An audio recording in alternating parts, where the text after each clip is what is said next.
Today, we're diving into the story of one of Ghana's biggest and, let's be real, most complicated musical superstars, Shatta Wale.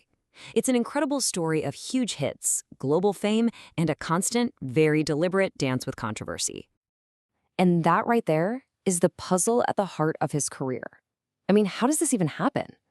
This isn't just about music, it's about this massive paradox of an artist who walks this razor-thin line between total genius and, well, total notoriety. How do you even begin to make sense of those two extremes? So, to really get the controversy, you first have to get the man. So who is Shatta Wale? Okay, so his real name is Charles Nii Armah Mensah Jr., and right off the bat, you need to know he is so much more than just a musician. Of course, he's this huge force in Ghanaian reggae-dancehall, but he's also an actor and, get this, the CEO of his own ride-hailing company called Shaxi. The guy is an entrepreneur, a brand, the whole shebang. Now, what's really fascinating about his story is that he wasn't some overnight success. Nope. His stardom is actually this incredible story of a massive rebrand and one heck of a comeback. So his career really has two very different chapters. Back in 2004, he came on the scene as Badana, a rising star with a big hit called Badana from Ghana. But then he kind of disappeared for a while, only to come back in 2013 with this totally new identity, Shatta Wale, the self-crowned king of Ghanaian dancehall. So how do you pull that off? Well, his return wasn't quiet at all. It was explosive. It was all kicked off by a viral video where he just went off on the Ghana Music Awards. It instantly made headlines and totally cemented this new defiant personality. Was it a moment of just raw anger or a brilliant marketing ploy? Honestly, that's a question that's followed him his entire career. And that controversial comeback, it actually set the stage for something even bigger. We're talking global superstardom and the kind of recognition most artists only dream about. In 2019, Shatta Wale landed the collaboration of a lifetime. He was featured on the song Already with, you guessed it, Beyoncé herself for her album The Lion King, The Gift. That one song basically catapulted him from being a superstar in Ghana to a name known around the world. And yeah, working with Queen Bee gets you noticed. That collaboration earned him the music industry's highest possible honor, a Grammy nomination.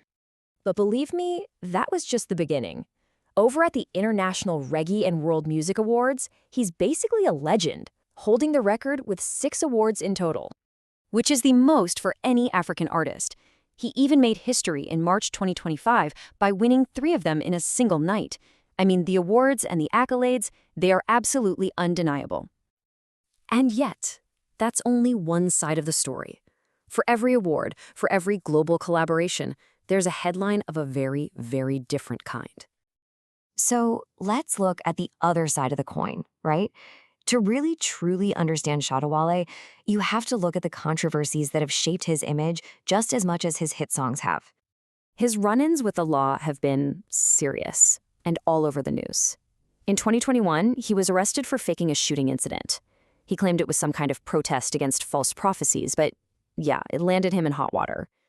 Then, more recently, in August 2025, his Lamborghini was seized by authorities who said it was tied to an international fraud network. And his battles aren't just with the legal system. He's almost as famous for his feuds, or his beefs, inside the Ghanaian music industry. From this long-running, very public dispute with fellow artist Stonebwoy, to his constant clashes with the very same award shows he attacked to launch his comeback. You can't make this stuff up. So this brings us right back to that central question. You've got these two powerful, totally conflicting stories. How do they possibly fit together to create one single legacy? When you put them side by side like this, the contrast is just, wow, it's stark. On one hand, you have the artist, the Grammy nominee, the guy collaborating with Beyoncé, the record-breaking award winner. And on the other, the agitator, caught up in public fights, legal trouble, and industry feuds. Both are undeniably Shatta Wale. Which makes you wonder, right? Can the artist even exist without the agitator? Is all that controversy the engine that actually powers his fame? Shatta Wale's whole story is this fascinating modern-day case study in what fame, talent, and controversy look like today. And it forces us to ask a really tough question that's way bigger than just him. Is it even possible to separate the art from the artist?